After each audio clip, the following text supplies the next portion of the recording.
Let's get going. So today we are learning about exceptions. Zoom in a little bit. A little bit more? No, that's probably fine. All languages have procedures, functions, and pieces of code that might fail in some way. That's just a fact of life. Yes, indeed. Different languages have different ways of handling those failures. In C, we usually use some abnormal return value like -1 or a null pointer to indicate what a function returned shouldn't be treated like a normal value.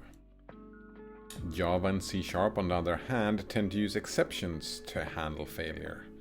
When an exception is thrown, the control flow jumps to some code that we've defined that does some cleanup, and then maybe rethrows the exception so that some other error handling code can take care of some other stuff. Jumps to some code that we defined and then maybe rethrows the exception. Some other error handling code.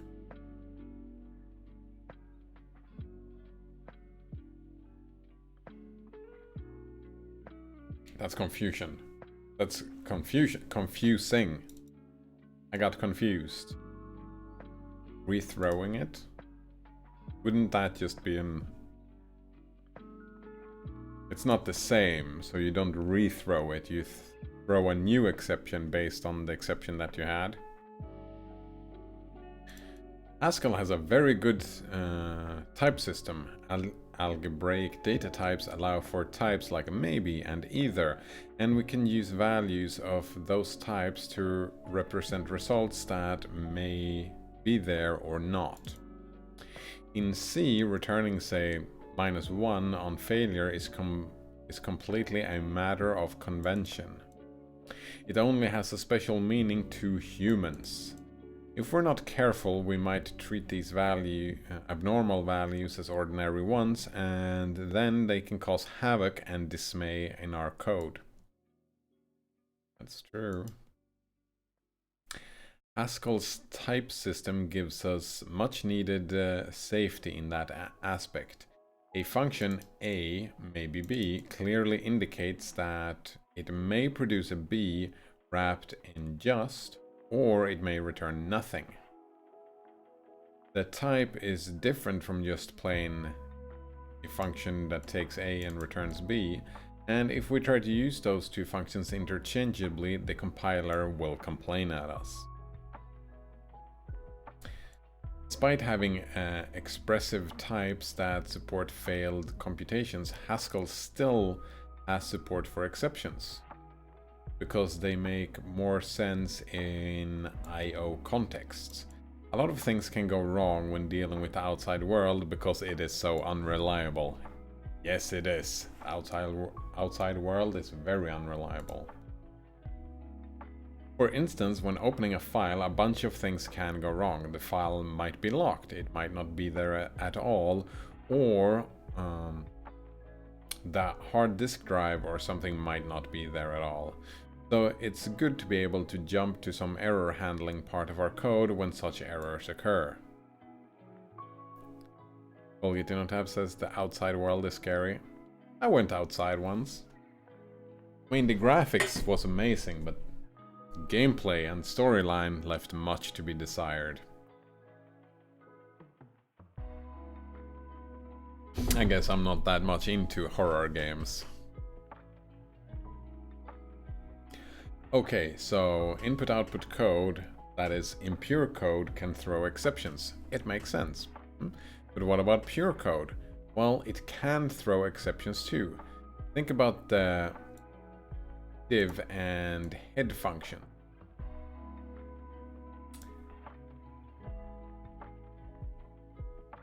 Right. They have types of integral A, take a number and divide it by another number and you get a number. Integral. I don't remember this function, it doesn't matter, alright. Head takes a list and returns type, yeah, respectively. no, maybe, or either in their return type, and yet they can both fail. Div explodes in your face if you try to divide by 0, and head throws a tantrum when you give it an empty list. That is what happens, yeah. Divide by 0. Exception. So is that, now we're gonna learn the function that's called try. Divide by 0. Exception. Prelude.head. Interesting.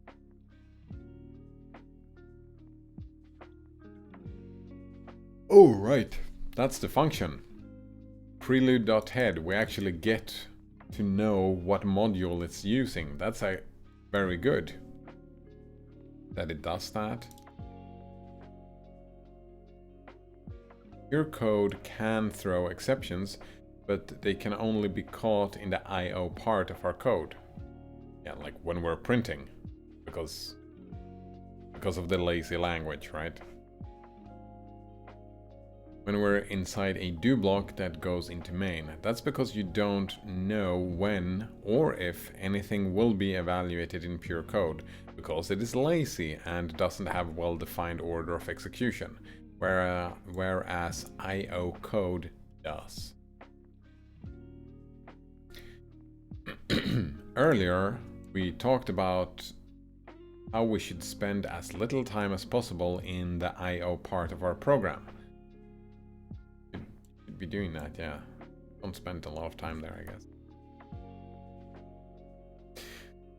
Tab says, I don't like these so-called realistic graphics. That's so Renaissance. Yeah, I like more abstract stuff nowadays. What did they used to call it? Cel-shaded.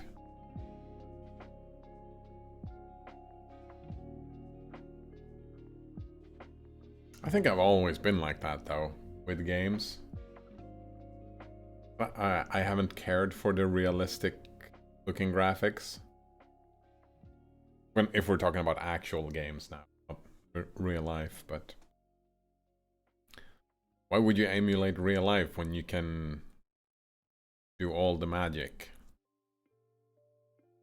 Something like that. Right.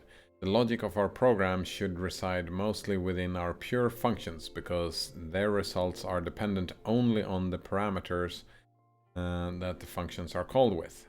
When dealing with pure functions, you only have to think about what a function returns, because it can't do anything else. This makes your life easier, even though doing some logic in I/O is necessary, like opening files and the like. It should preferably be kept to a minimum. Pure functions are lazy by default, which means that we don't know when they will be evaluated, and that it really shouldn't matter. Yeah. I mean, this whole language is built around lazy functional stuff, right? So doing stuff within I/O, it's like, well, then we might as well use an imperative language. If we're doing want to do a lot of I/O stuff, then we're in the wrong language. Well, it's not the language to use for this. However, once pure functions start throwing exceptions, it matters when they are evaluated. That is why we can only catch exceptions thrown from pure functions in the I/O part of our code. And that's bad, because we want to keep the I/O parts as small as possible. However, if we don't catch them in the I/O part of our code, our program crashes. The solution? Don't mix exceptions and pure code. Take advantage of Haskell's powerful type system and use types like either and maybe to represent results that may have failed.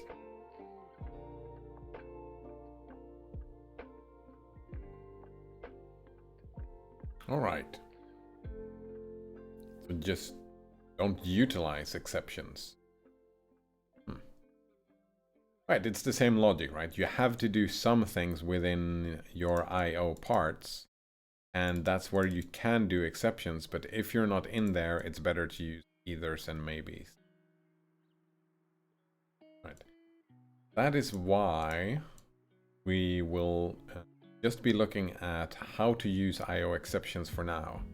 I/O exceptions are exceptions that are caused when something goes wrong while we are communicating with the outside world in an I/O action that is part of main.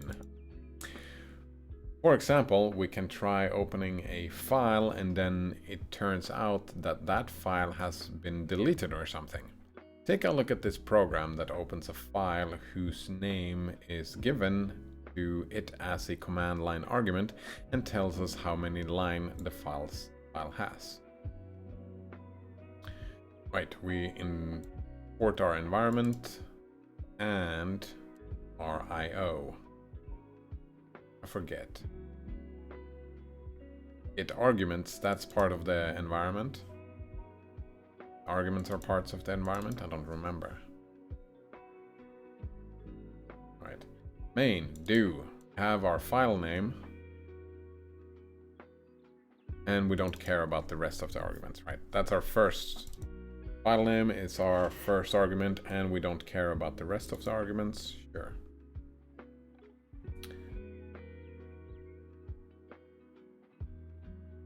Contents is we're gonna read the file with the file name. That's from I/O. Yeah, so get args is part of the environment thing, definitely.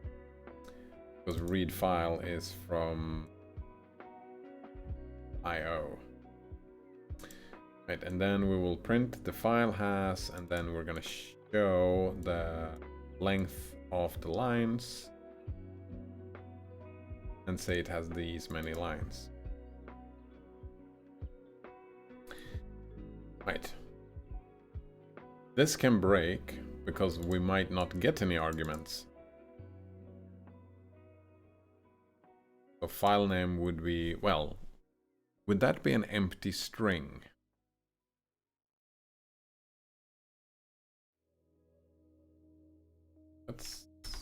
I'm a little bit curious. Oh, I can't do it in here, can I?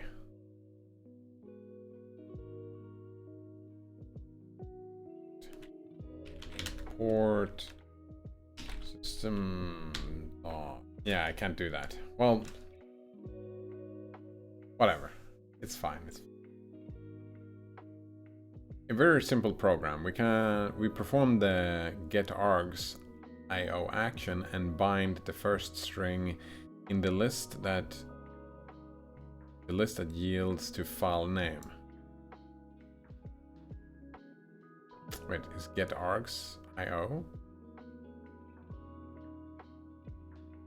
Then we call the contents of that file with that name contents, yeah. Lastly, we apply lines to those contents to get a list of lines, and then we get the length of that list and give it to show to get a string representation of the number.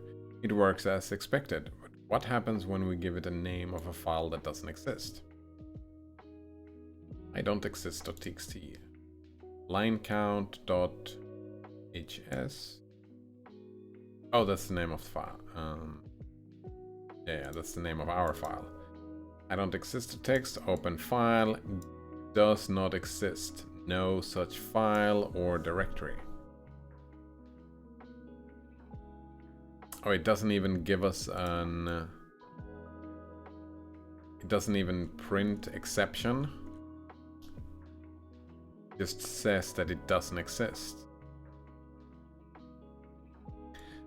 We get an error from the compiler telling us that the file does not exist. Our program crashes. What if we wanted to print out a nicer message if the file doesn't exist? One way to do that is to check if the file exists before trying to open it by using the doesFileExist function from system directory.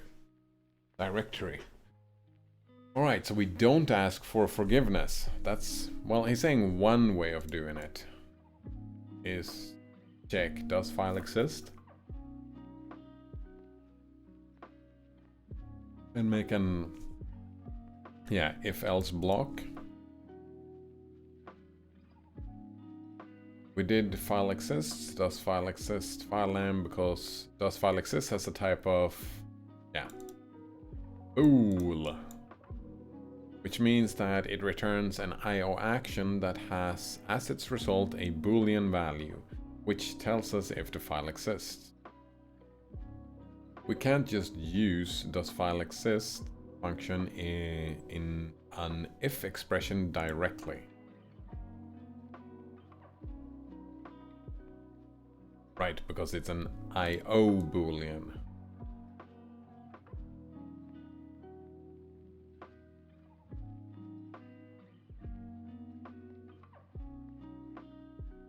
Right, here we go. Another solution here would be to use exceptions. It's perfectly acceptable to use them in this context. A file not existing is an exception that arises from IO, so catching it in IO is fine and dandy. Here we go.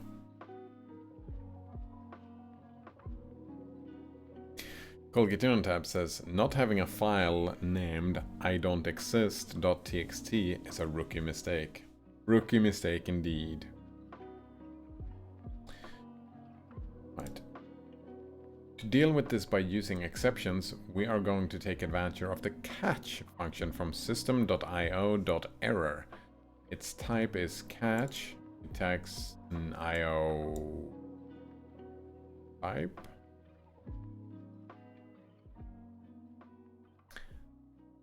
Then an IO error into an type, and then we return an IO type. Alright, it takes two parameters. The first is an IO action.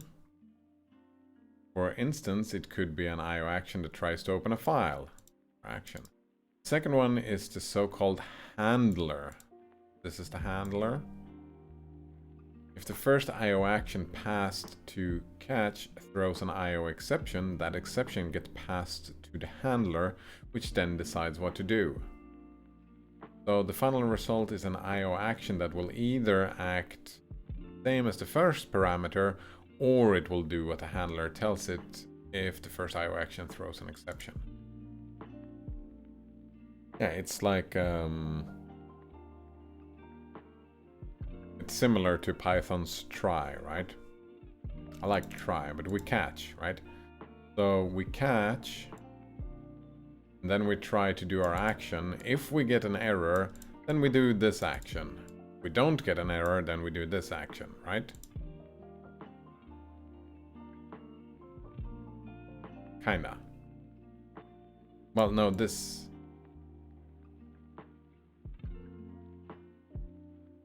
is the handler, yeah, so this is not what we return, no. Both of them returns an IO action, it's just this one can return either what we would have expected without the catch.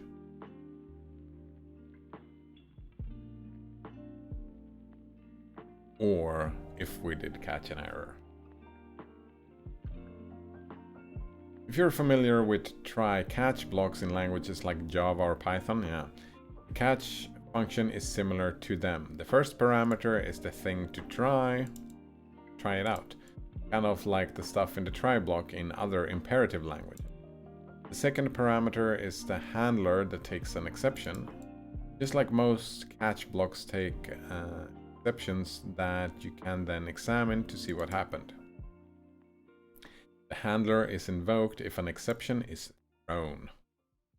The handler takes a value of IO error type, which is a value that signifies an IO exception occurred.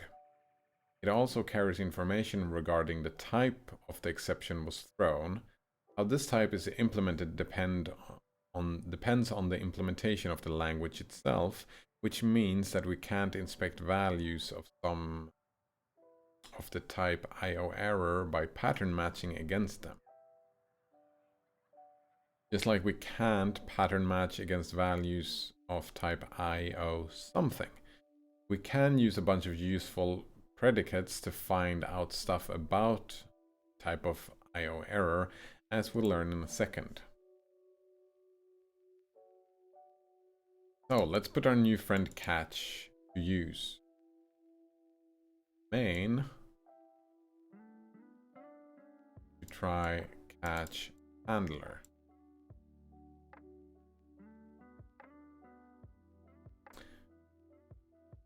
So to try is just an IO action. Right, it's the same as this one, right? It's our main thing, right? Yeah, we'll get our file name as an argument. We will read the file and we will print it out. That's our function that we run. Oh, we put the catch after. So we try this function, and if it throws an error, then we'll call the handler, and our handler will take the error and return an... Right. Yeah, because just saying that we are an IO action. Fine. So the handler takes the error. Yeah, that's the error. And we put the string, whoops, I had some trouble. But of course we might... I wonder if that's like a string, if it's just... Where is it? Will it be this entire string as the error?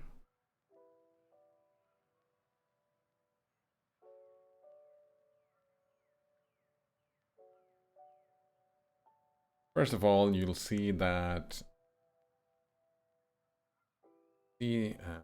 put backticks around, that I put backticks around it so that we can use it as an infix function because it takes 2 parameters.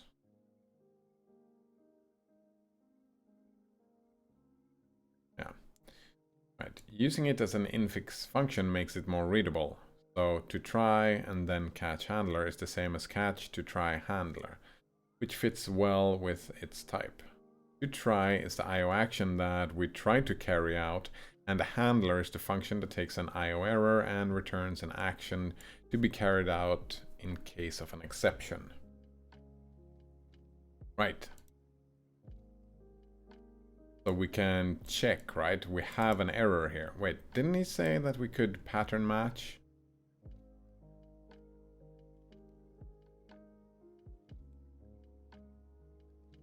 Forget IO error.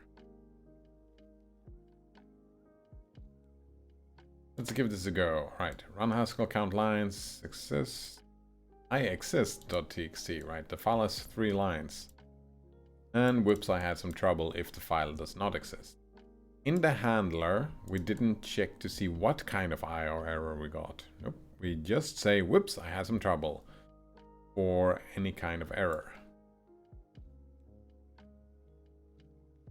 Just catching all types of exceptions in one handler is bad practice in Haskell, just like in most other languages. I thought, yeah. What if some other exception happens that we don't want to catch? Like us interrupting the program or something. Oh yeah. That would suck. That's why we're going to do the same thing that's usually done with other languages as well. We'll check to see what kind of exception we got.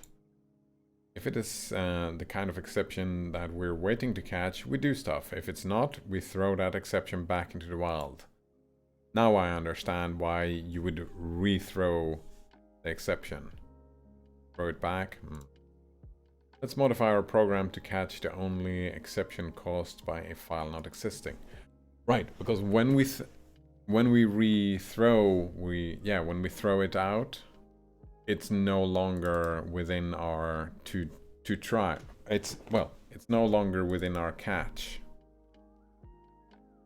So when our handler throws the error, it will just return the error, right?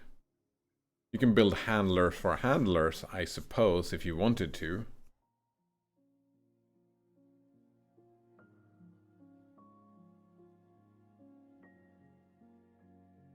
But we don't have to, and we're probably not gonna do that in this place, right?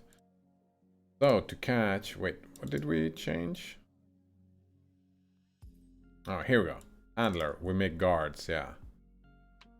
Is does not exist error. E put string, the file does not exist. Oh. Otherwise, IO error E. Yeah, exactly. You just return the error is does not exist error. But the problem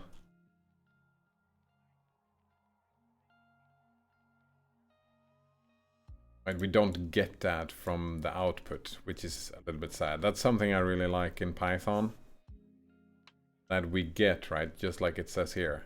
In Python, the error message tells us what the error is. So we can just test it, get the error, and then we have the name of the error. This error, just have to know, it feels like. Look it up. I guess we could do just look up IO error and get a list somewhere online. Everything stays the same except the handler, which we modified only to catch certain groups of IO exceptions. Here we use two new functions from system.io.error.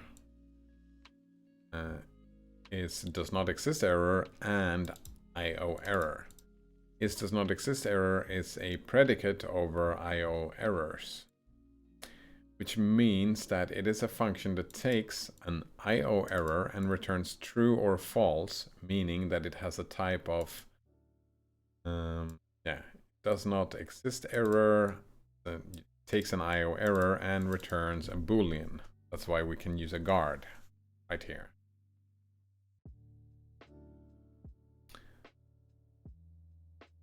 We use it on the exception that gets passed to our handler to see if it is an error caused by a file not existing.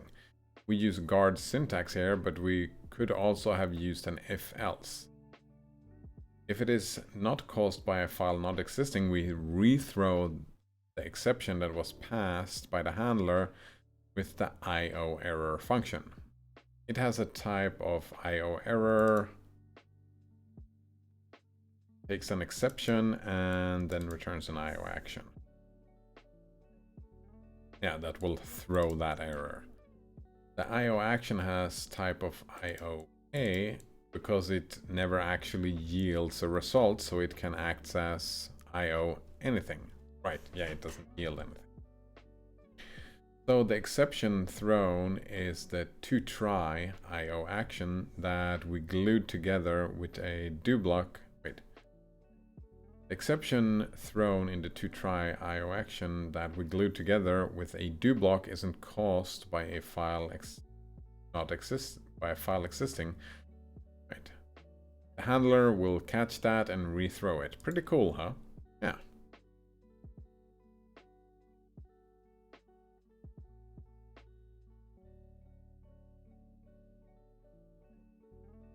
It's pretty cool. It would be nice to just in the catch, right? In the catch.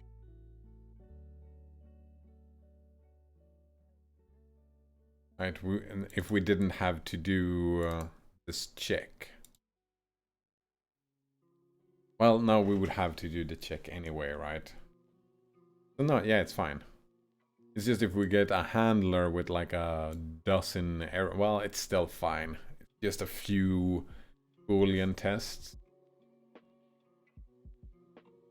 Yeah, it's pretty cool. There are several predicates that act on IO error, and if a guard doesn't evaluate to true, evaluation falls through to the next guard. The predicates that act on IO error are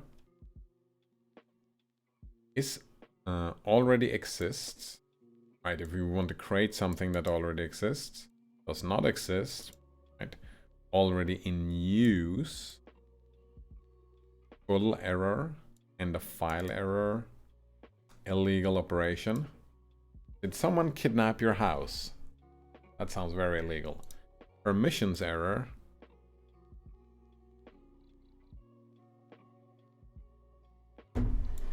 And user error.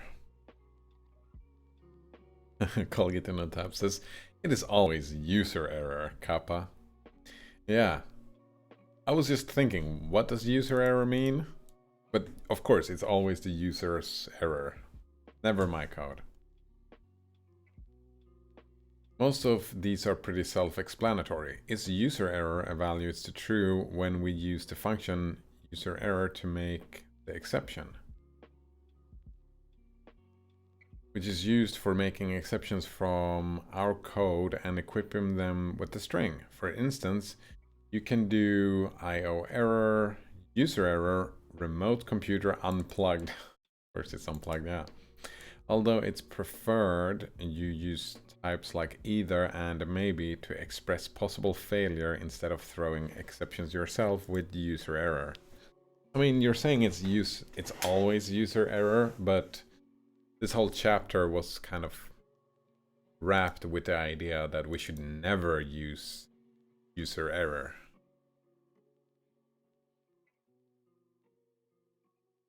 Right. So you could have a handler that looks something like this. Handler, an IO error, okay. Does not exist, right? We print does not exist. It's full error, and then we call a function that frees up some space. Oh, right, if the disk is full, we free up some space. Or the memory is full, or whatever. Legal operation. Notify the cops. Call the cops. Otherwise, we just return the error. Very nice. IO error. We can create... Colgate tab thinks we should create an IO error that takes a user error and returns user is a dum-dum. Right, but that's not what they're talking about, right? The user error is something that we have defined.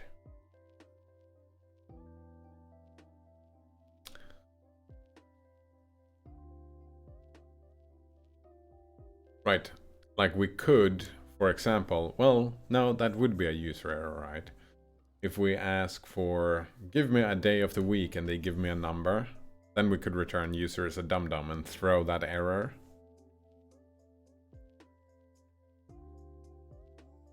The input was supposed to be weekdays, not numbers. You're a dum-dum.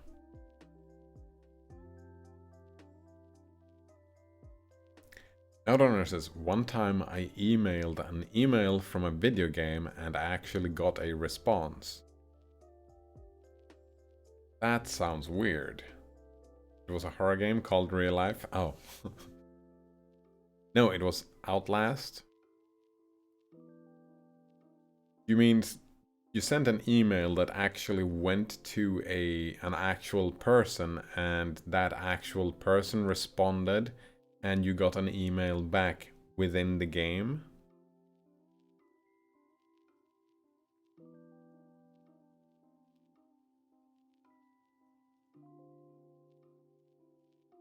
That sounds weird. Sounds like something you would do in Minecraft. Right, where notify cops and free some space are IO actions that you define. Be sure to rethrow exceptions if they don't match any of your criteria, otherwise you're causing your program to fail silently, in some cases where it shouldn't. Outrunner says yes, no. A real person responded, and that's not something you would do in Minecraft? I remember seeing a video of someone building a smartphone in Minecraft and making a video call.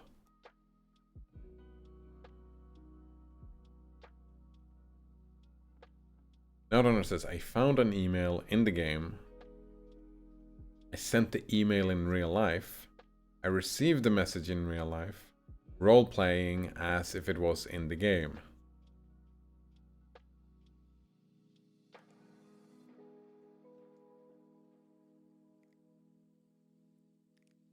Super confused.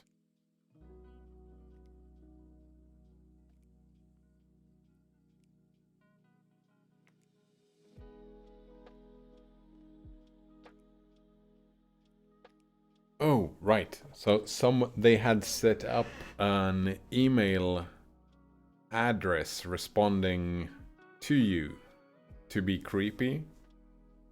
Oh, what's that called? There is a name for it, right? When you involve real life into your game. I don't remember what it's called. It's like when you end up on the top of a high score in some games, they send you a t-shirt. Node says yes, like that.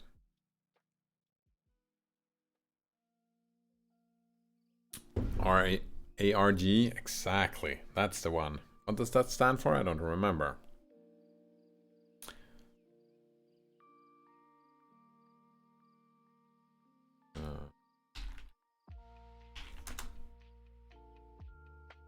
That show up? Alternate reality? No. No, real world as a platform. Was that really it? Alternate reality game? Oh, it was something else. Augmented reality. Yeah. One says alternate. That's weird. Yeah, but augmenting the game by utilizing reality. All those fancy graphics, right? That we were talking about earlier. Right, system.io.error also exports functions that enable us to ask our exceptions for some attributes, like what the handle of the file, like what the handle of the file that caused the error is, or what the file name is. This starts with IOE, and you can see a full list of them in the documentation. Okay, say we want to print the file name that caused our error. We can't print the file name that we got from getArgs because only the IO error is passed to the handler, and the handler doesn't know anything else. Okay, yeah. A function depends only on the parameters it was called with. That's why we can use the IOGetFileName function, which has a type of IOGetFileName, IOError, maybe file path. It takes an IOError as a parameter and maybe returns a file path, which is just a synonym for string, remember? So it's kind of the same thing. Basically what it does is it extracts the file path from the IOError if it can. Let's modify our program to print out the file path that is responsible for the exception occurring. Right, if you have a lot of file names, you want to know which one is the broken one. Colkitino taps this fmap read email on game email. Email was in the box called game. Yes. Right, what did we change? Right, this is just when it's working. Here we go. Handler E does not exist error. Case.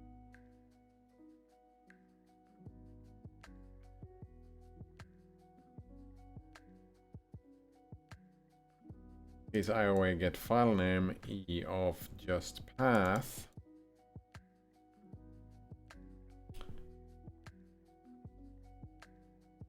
Right. If we get the file name, we will print this, the path, and if we don't get the file name, we get nothing. We just, the file does not exist, but we don't know from where. Okay. The guard where does not exist error is true. We use a case expression to call IOGetFileName with E and then pattern match against the maybe value that it returned. Using case expressions is commonly used when you want to pattern match against something without bringing in a new function. You don't have to use one handler to catch exceptions in your whole IO part. You can just cover certain parts of your IO code with catch, or you can cover several of them with catch and use different handlers for them like so. You try catch handler 1, then try this, catch handler 2, and then launch rockets. Nice, we're launching the rockets. Right, here to try uses handler 1 as the handler, and then try this uses handler 2. Launch rockets isn't a parameter to catch, so whichever exception it might throw will likely crash our program, unless launch rockets uses catch internally to handle its own exceptions.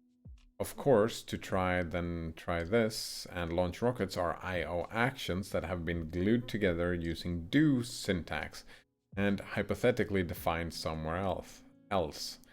This is kind of similar to try-catch blocks of other languages, where you can surround your whole program in a single try-catch, or you can use more fine-grained approach and use different ones in different parts of your code to control what kind of error handling is happening there. Right. I've done some Python where I throw errors and exceptions all the time, right?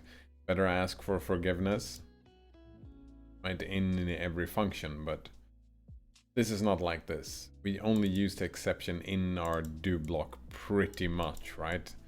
To catch IO errors, because otherwise we will use maybes. Right, now you know how to deal with IO exceptions. Throwing exceptions from pure code and dealing with them hasn't been covered here, mainly because, like we said, Haskell offers much better ways to indicate errors than reverting to an IO to catch them. Even when gluing together IO actions that might fail, I prefer to have their type to be something like IO either A or B, meaning that they're normal IO actions, but the result they yield when performed is of type either AB, meaning it's either left A or right B. Go. And we've finished the IO.